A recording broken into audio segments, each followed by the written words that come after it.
Hello दोस्तों, मैं शिवम एक बार पुनः आप सभी का R O PCS lower PCS की टेस्ट सीरीज में हार्दिक स्वागत करता हूं। चलिए पहला क्वेश्चन देखते हैं। पहला प्रश्न है हमारा, कौन सा संविधान में नहीं लिखा है? कौन सा संविधान में नहीं लिखा है? पहला, कैबिनेट शब्द। ध्यान देना, मूल संविधान में कैबिनेट शब्द का कोई उल्लेख नहीं है, है ना। कैबिनेट को ही मंत्रिमंडल कहते हैं।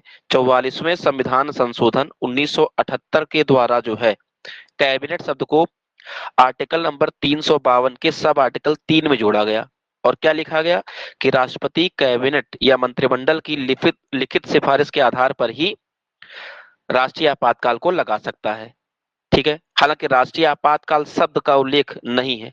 इसके स्थान पर बाह्य आक्रमण, युद्ध, सशस्त्र विद्रोह शब्द का उल्लेख मिलता है। तो कैबिनेट शब्द का तो उल्लेख है।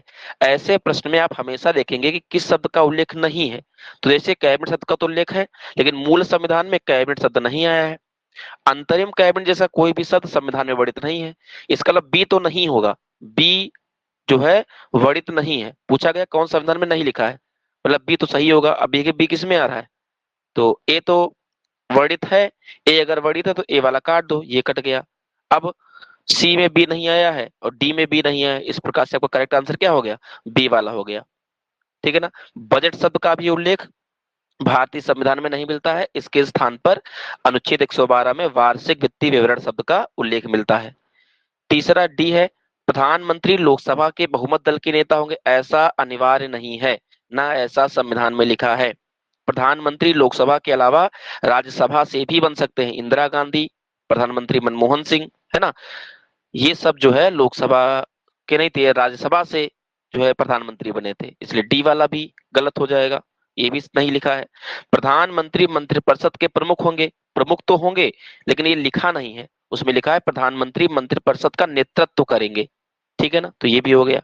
बाकी मंत्रिपरिषद सामूहिक रूप से लोकसभा के प्रति उत्तरदायी होगी। इसका वर्णन है संविधान के अनुच्छेद 75 के सब आर्टिकल 3 में। 75(2) में लिखा है कि मंत्रिपरिषद जो है व्यक्तिगत रूप से राष्ट्रपति के प्रति उत्तरदायी होगी। लोकसभा का कार्यकाल 5 साल का होता है, ये भी लिखा है। इसके अलावा राष्ट्रीय आपातकाल शब्द, राष्ट्रीय आपातकाल जो शब्द है, राष्ट्रीय आपातकाल शब्द का उल्लेख भारतीय संविधान में नहीं मिलता है। राष्ट्रपति शासन शब्द का उल्लेख भारतीय संविधान में नहीं मिलता है। राष्ट्रपति शासन के स्थान पर जो है मिलता है संवैधानिक तंत्र की विफलता, आर्टिकल नंबर 356। और संवैधानिक तंत्र विफल कैसे होगा? इसके आधार दिए गए हैं आर्टिकल नंबर 365 में। जैसे केंद्र सरकार ने कोई निर्देश दिए हैं राज्य सरकारों को, वो विफल होती है उसको लागू करने में, तो राज्यपाल राष्ट्रपति से, है ना, राष्ट्रपति शासन की संस्तुति कर सकता है। इसके अलावा जो है मुख्यमंत्री पद का चयन ना हो पा रहा हो, तो जो है ये एक आधार बन सकता है राष्ट्रपति शासन लगाने का राज्यों में। ठीक है, तो राष्ट्रपति शासन शब्द का उल्लेख भी नहीं मिलता। इसके अलावा एक पद है लाभ का पद। लाभ के पद को भी भारतीय संविधान या जन प्रतिनिधित्व अधिनियम 1951 जो है परिभाषित नहीं करता है। लाभ का पद का वर्णन सांसदों के लिए दिया गया है अनुच्छेद नंबर 102 एक के ए में, जबकि विधायकों के लिए, है ना, कि विधायक लाभ का पद धारण नहीं करेंगे, इसका वर्णन मिलता है अनुच्छेद 191 के एक के सब आर्टिकल 1 में मिलता है हमारा। तो ये दोनों बातें भी याद रखेंगे। ठीक है ना। लाभ के पद से तात्पर्य है यहाँ पर कि कोई वित्तीय सहायता वो सरकार के किसी भी कार्यालय से प्राप्त ना करता हो। तो लाभ के पद को संविधान द्वारा या जन प्रतिनिधि अधिनियम द्वारा 1951 जो है उसके द्वारा परिभाषित जो है नहीं किया गया है। इस प्रकार से इसका करेक्ट आंसर हो जाएगा क्या? बी वाला इसका जो है करेक्ट आंसर हो जाएगा। ध्यान देना, मंत्रिपरिषद शब्द मूल संविधान में केवल एक ही बार आया है। संघीय शब्द, एक और शब्द है संघीय। संघीय शब्द का उल्लेख भी भारतीय संविधान में जो है नहीं मिलता है हमारा। संघीय शब्द का अर्थ क्या है? वहां पर किसी देश में केंद्र और राज्य के मध्य शक्तियों का बंटवारा अगर किया गया है तो उस व्यवस्था को संघीय व्यवस्था आप कह सकते हैं। तो संघीय शब्द का उल्लेख भी भारतीय संविधान में वर्णित नहीं है। नेक्स्ट क्वेश्चन देखिए, कंप्यूटर के संदर्भ में निम्नलिखित में से कौन सा जोड़ा कम से कम मेल खाता है? तो सबसे पहले दिया गया है input device. Input device, keyboard से हम लोग, है ना, एंटर करा सकते हैं अक्षरों को, ए बी सी डी 1 2 3, तो ये इनपुट डिवाइस है, माउस भी इनपुट डिवाइस है, जॉयस्टिक भी इनपुट डिवाइस है, लाइट पेन भी इनपुट डिवाइस है, ट्रैक बॉल भी इनपुट डिवाइस है, स्कैनर भी इनपुट डिवाइस है, ग्राफिक टैबलेट भी इनपुट डिवाइस है, माइक्रोफोन भी इनपुट डिवाइस है हमारा। जबकि लाउड स्पीकर क्या है, वो आउटपुट डिवाइस है, वो बाहर आवाज को निकालता है। इसके अलावा मॉनिटर क्या है, वो हमको बाहर प्रदर्शित करता है चीजों को, तो मॉनिटर भी हमारा आउटपुट डिवाइस की श्रेणी में आता है हमारा। तो मॉनिटर भी आउटपुट श्रेणी में आता है, प्रिंटर भी आउटपुट की श्रेणी में ही आता है। तो पहला वाला तो ठीक है। बी है कि कंप्यूटर की सबसे पुरानी भाषा बेसिक है, तो यही वाला आपका हो गया गलत। कंप्यूटर की सबसे पुरानी भाषा है फोरट्रॉन। फोरट्रॉन जो है कंप्यूटर की सबसे पुरानी भाषा है। फोरट्रॉन का अर्थ है फॉर्मूला ट्रांसलेशन। ये कंप्यूटर की सबसे पुरानी भाषा है, ना कि बेसिक। बाकी यूएसबी का फुल फॉर्म क्या होता है, यूनिवर्सल सीरियल बस, ठीक है। जीयूआई का फुल फॉर्म क्या होता है, ग्राफिकल यूजर इंटरफेस। तो नेक्स्ट क्वेश्चन की तरफ बढ़ते हैं। नेक्स्ट क्वेश्चन है, 1856 में नवाब वाजिद अली शाह को उनके क्षेत्र में कुशासन होने के तर्क पर गद्दी से उतारकर कलकत्ता निर्वासित कर दिया गया था। ये बात बिल्कुल ठीक है, फरवरी 1856 की बात है। अब क्यों इनको कलकत्ता निर्वासित किया गया, कुशासन का आरोप क्यों लगाया गया था, क्योंकि नवाब पर अंग्रेजों ने यह अभियोग लगाया था, यह मुकदमा लगाया था, या यह आरोप लगाया था कि वे जो विद्रोही मुखिया हैं, जो तालुकेदार हैं, है ना, उन पर नियंत्रण पाने में असमर्थ रहे हैं। डलहौजी की आई थी हड़प नीति। हड़प नीति को ही व्यपगत नीति कहते हैं, या चूक का सिद्धांत कहते हैं, या डॉक्ट्राइन ऑफ लैप्स कहा जाता है, या अपहरण नीति कहा जाता है, या राज्य हड़प नीति कहा जाता है, या गोद निषेध प्रथा कहा जाता है। अर्थात कोई भी राजा दत्तक पुत्र को राजा नहीं बना सकता था, गोद लिए पुत्र को राजा नहीं बना सकता था। इसके अलावा अगर किसी राजा का पुत्र अल्पवयस्क है, तो जब तक वो वयस्क नहीं हो जाता तब तक उसका साम्राज्य जो है, उसके साम्राज्य का संरक्षण अंग्रेजी सेना करेगी। इसके अलावा जो है, ये बात याद थी हमारी। और हड़प नीति के तहत सबसे पहले जो है किसको मिलाया गया था, हड़प नीति के तहत जो है सबसे पहले किसको मिलाया गया था, तो एक ट्रिक याद रखना है, सजय सब उझना। सजय सब उझना, सबसे पहले किसको मिलाया गया था, सजय सब उझना। ये तरीका आपको याद रखना है। अर्थात सबसे पहले हड़पा गया था सतारा को सा से, जैसे जैतपुरा को फिर हड़पा गया था हमारा, जैतपुरा को हड़पा गया था हमारा। फिर सा से संभल को हड़पा गया था, बा से बरार और बा से बघाट को हड़पा गया था, फिर ऊ से उदयपुर को हड़पा गया था, फिर झा से झांसी को 1853 में हड़पा गया था, ठीक है ना। उझना ना से नागपुर को, वहां से हैदराबाद को हड़प लिया गया था हमारा, ठीक है, डलहौजी द्वारा।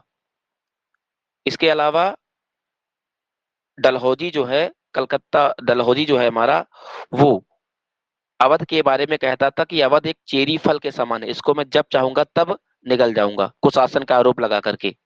कुशासन भी एक हड़प नीति का एक हिस्सा था हमारा, खराब शासन भी एक हड़प नीति का हिस्सा था हमारा। तो कुशासन की दो रिपोर्टें थी। सबसे पहले डलहौजी ने कर्नल सलीमैन से कहा कि आप रिपोर्ट तैयार करवाइए, लेकिन कर्नल सलीमैन ने क्या किया, कर्नल सलीमैन ने यह कहते हुए डलहौजी से इनकार कर दिया कि जो है ऐसे दर्जन भर अवध ब्रिटिश नाम के आगे मेरे लिए कुछ नहीं है। स्लीमैन को यहाँ से स्थानांतरित कर दिया लखनऊ रेजिडेंसी से। फिर आया कौन, जेम्स आउटरम आया उसके स्थान पर। जेम्स आउटरम ने जो है सरकारी रिपोर्ट तैयार की थी कुशासन की, जबकि कुशासन की गैर सरकारी रिपोर्ट, अगर पूछेगा हमारा कि कुशासन की गैर सरकारी रिपोर्ट किसने तैयार की थी, तो उसका नाम है बिशप हैबर। Bishop Haber. तो बिशप हैबर द्वारा जो है कुशासन की गैर सरकारी रिपोर्ट को तैयार किया गया था हमारा, ठीक है ना।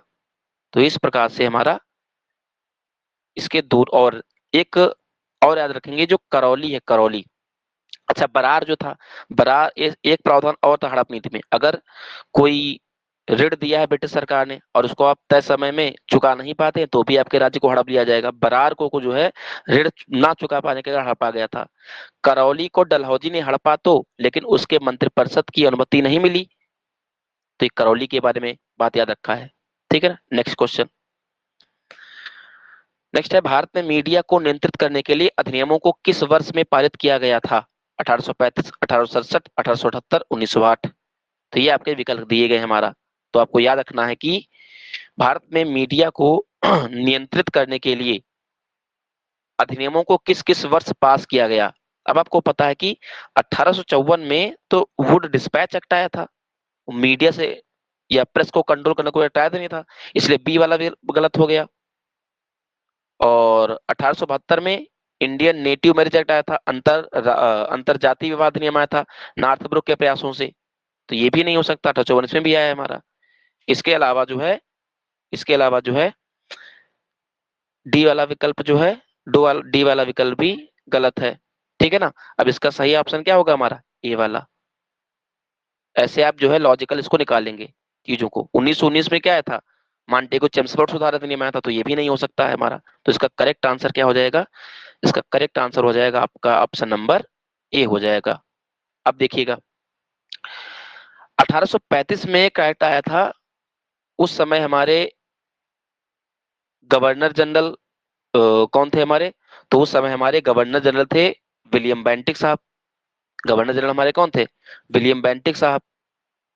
लॉर्ड मेटकॉफ ने 1835 का प्रेस अधिनियम लाया था। इसके तहत प्रेस पर लगे सभी, ठीक है ना, सभी कह सकते हैं प्रेस पर लगे सभी प्रतिबंधों को हटा दिया था। इसलिए चार्ल्स मेटकॉफ को बोलते हैं क्या, भारतीय प्रेस का मुक्तिदाता कहा जाता है।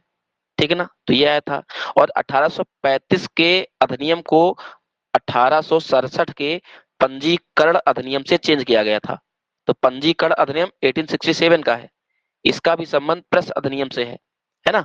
प्रेस अधिनियम 1835 इसको इंटरचेंज किया गया था। इसके तहत जो है ना, प्रत्येक पुस्तक समाचार पत्र को प्रिंटर और प्रकाशक के नाम और प्रकाशन के स्थान को प्रिंट करना आवश्यक था। मतलब कहाँ से आप समाचार पत्र या पुस्तक को प्रकाशित कर रहे हैं, उस स्थान का नाम, उस प्रिंटर का नाम, उस प्रकाशक का नाम, ये जो है देना जरूरी था। और कोई पुस्तक का मान लो प्रकाशन करना है तो 1 महीने के भीतर एक प्रति स्थानीय ब्रिटिश सरकार को प्रस्तुत करनी भी चाहिए थी, इस एक्ट के तहत, पंजीकरण अधिनियम 1867 के तहत। तो इसका भी संबंध है। 1878 का वर्नाकुलर प्रेस एक्ट, इसको गैंगिंग अधिनियम भी कहते हैं, है ना। सुरेंद्र नाथ बनर्जी ने इसको आकाशीय वज्रपात की संज्ञा दी है। इसके और लिटन के काल में 1878 में पास हुआ था वर्नाकुलर प्रेस एक्ट हमारा। ये क्या करता है, भारतीय भाषाओं में जितने भी अखबार छपते थे उन पर प्रतिबंध लगाता है ना। अब सभी अखबार अंग्रेजी भाषा में छप सकते थे, ठीक है ना। और इसके तहत बंद होने वाला पहला अखबार कौन था, सोम प्रकाश था, ईश्वर चंद्र विद्यासागर का सोम प्रकाश इसके तहत बंद होने वाला पहला अखबार था हमारा, ईश्वर चंद्र विद्यासागर का। ईश्वर चंद्र विद्यासागर की एक पुस्तक है वर्ण परिचय, वो भी ईश्वर चंद्र विद्यासागर की पुस्तक है। और ईश्वर चंद्र विद्यासागर के प्रयासों से, है ना, 1856 में हिंदू विधवा पुनर्विवाह अधिनियम भी पास किया गया था, है ना। हालांकि हिंदू विधवा पुनर्विवाह अधिनियम, है ना, पेश किया था डलहौजी ने और पारित किया था कैनिंग ने। और ईश्वर चंद्र विद्यासागर हमारे जो थे कलकत्ता संस्कृत कॉलेज के प्रकांड विद्वान भी रह चुके थे हमारे ईश्वर चंद्र विद्यासागर हमारा, ठीक है ना।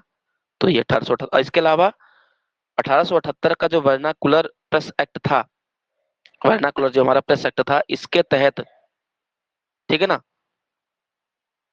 आपको याद रखना है। बाकी मैंने बता ही दिया आपको कि भारतीय मतलब जितने भी अखबार भारतीय भाषा में छपते थे, ये कुल मिलाकर के उन्हीं पर प्रतिबंध लगाता है हमारा, ठीक है। नेक्स्ट क्वेश्चन की तरफ पढ़ते हैं। बाकी 1908 का भी देख लीजिए। 1908 का जो अधिनियम है इसको बोलते हैं समाचार पत्र अपराधों में वृद्धि रोकथाम अधिनियम। अर्थात इस अधिनियम के तहत, ये अधिनियम पहली बात तो 1908 वाला जो था ये पास हुआ था मिंटो के काल में। मिंटो सेकंड इस समय गवर्नर जनरल थे। इसके अलावा इसके तहत समाचार पत्र अपराधों में वृद्धि रोकथाम अधिनियम 1908 के तहत जो है जिला मजिस्ट्रेट को ये अधिकार दिए गए कि अगर सरकार की नीतियों के विरुद्ध कोई भी आपत्तिजनक सामग्री को प्रकाशित किया जाता है तो प्रेस की संपत्ति को जब्त कर सकता है, ठीक है ना। और संपत्ति को जब्त करने के खिलाफ अपील आप 15 दिनों के भीतर ही कर सकते थे बस। इसके अलावा एक एक्ट और आया है 1910 का प्रेस एक्ट। 1910 का भी एक प्रेस एक्ट है, ध्यान देना है।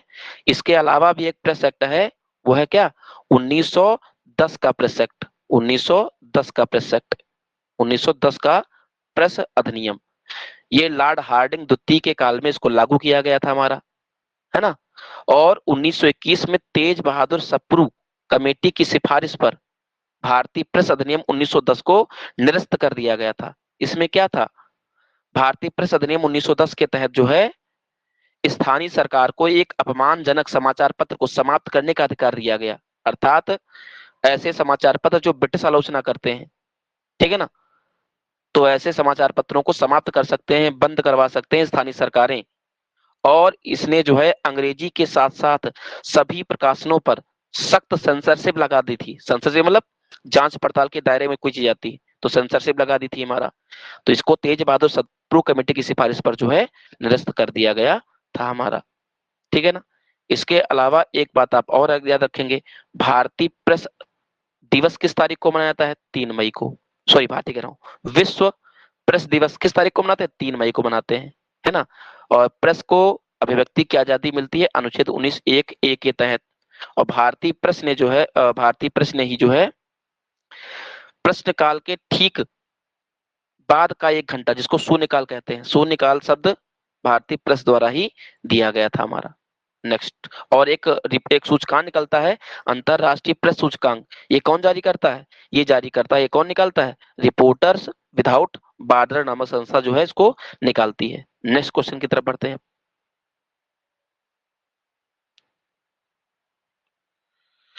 चलिए देखिए इसको, गुप्त वंश के पतन से लेकर 7वीं शताब्दी में हर्षवर्धन के उत्थान तक उत्तर भारत में निम्नलिखित में से किन राज्यों का शासन था।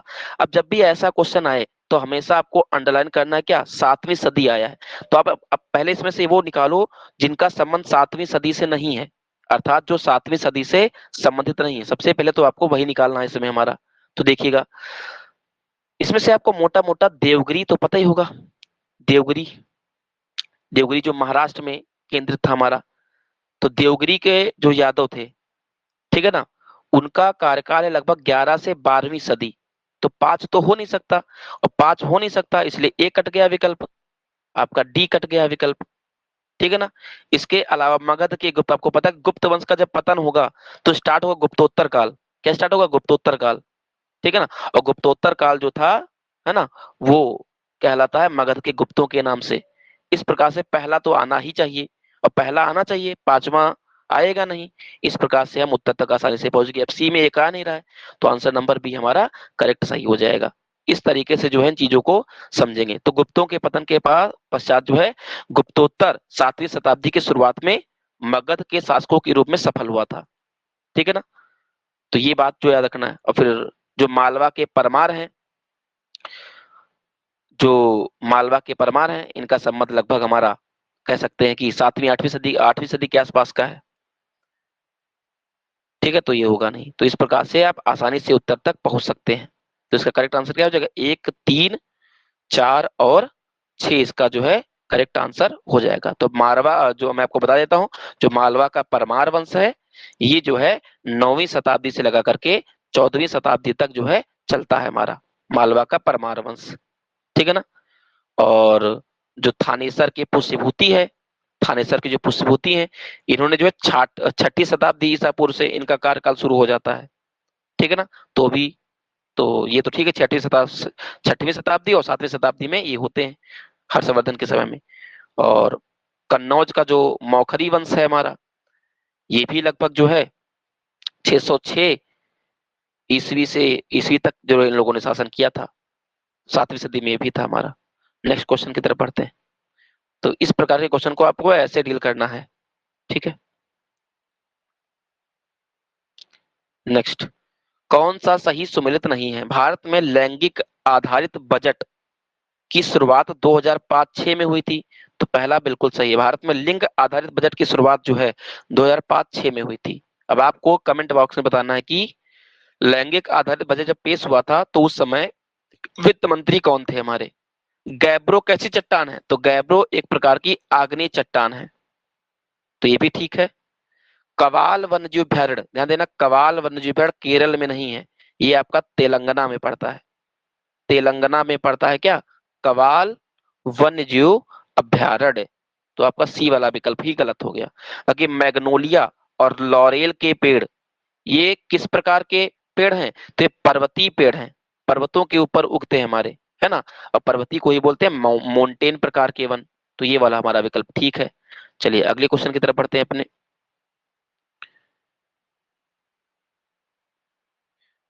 कौन सा सही सुमेलित नहीं है? गुरु गोविंद सिंह ने फारसी सीखी थी पटना से, गलत हो गया। गुरु गोविंद सिंह ने फारसी सीखी थी आनंदपुर साहिब, पंजाब का जो क्षेत्र आता है, आनंदपुर साहिब से जो है इन्होंने क्या सीखा था? फारसी सीखी थी। गुरु गोविंद सिंह का जन्म हुआ था पटना में। गुरु गोविंद सिंह का जो है जन्म हुआ था पटना में। ठीक है। नेक्स्ट, गुरु गोविंद सिंह ने 1699 में खालसा सेना बनाई थी एक। ठीक है। तो ये ठीक हो गया, ये गलत हो गया पहला वाला। भारत में अंतरराष्ट्रीय प्रणाली सिस्टम, इंटरनेशनल सिस्टम लागू कब हुआ था? तो ये लागू हुआ था 1 अप्रैल 1957 को। भारत में दशमलव प्रणाली भी कब लागू हुई थी? 1 अप्रैल 1957 को। गंडक जो परियोजना है हमारी, ये यूपी बिहार नेपाल की संयुक्त परियोजना है। यूपी बिहार और नेपाल की संयुक्त परियोजना है कौन? गंडक हमारी। तो ये बड़ा ठीक है। नेक्स्ट क्वेश्चन, और इसके अलावा याद रखना है जो है शक संवत भी आपका 1957, 22 मार्च 1957 को शक संवत प्रारंभ हुआ था, भारत सरकार ने अपनाया था। नेक्स्ट, नीचे दो कथन दिए गए हैं, एक का अभिकथन है, दूसरा कथनारण है। तो आपको देखना है। अभिकथन ए, तैरते हुए हिमखंडों के पिघलने से समुद्र तल पर बड़ा प्रभाव पड़ेगा। कारण दिया गया 90% हिमखंड समुद्री जल में डूब जाते हैं। अब आपको लॉजिक लगाना हल्का सा। आप एक साइंस में सवाल पढ़ते हैं कि एक पात्र है, उससे पानी भरा हुआ है, उसमें जो है बर्फ के टुकड़े तैर रहे हैं। अब अगर बर्फ के टुकड़े तैरे पिघलेंगे तो इसके स्तर पर क्या प्रभाव पड़ेगा? पात्र के स्तर पर क्या प्रभाव पड़ेगा? तो कोई प्रभाव नहीं पड़ेगा। बर्फ के टुकड़े पिघलते हैं, उतना वाष्पोत्सर्जन की क्रिया द्वारा पानी जो है उसकी सतह से बाहर निकल जाता है। इसलिए बर्फ के टुकड़े पिघलेंगे तो उस आयतन के, है ना, उस आयतन के पात्र पर कोई प्रभाव नहीं पड़ेगा, है ना। उस पात्र के आयतन पर कोई प्रभाव नहीं पड़ेगा। तो वैसे यहाँ पर भी तैरते हुए हिमखंड कहाँ तैर रहे हैं? समुद्र में तैर रहे हैं। तो अगर ये पिघलेंगे तो कोई प्रभाव जो है नहीं पड़ेगा। तो पहला हो गया गलत। अब अगर पहला गलत हो गया तो आंसर डायरेक्टली आपका हो गया चौथा, 90% हिमखंड समुद्री जल में डूब जाते हैं। ये बात बिल्कुल ठीक है हमारा। तो इस प्रकार से ये थे हमारे टोटल 8 सवाल। ठीक है, धन्यवाद।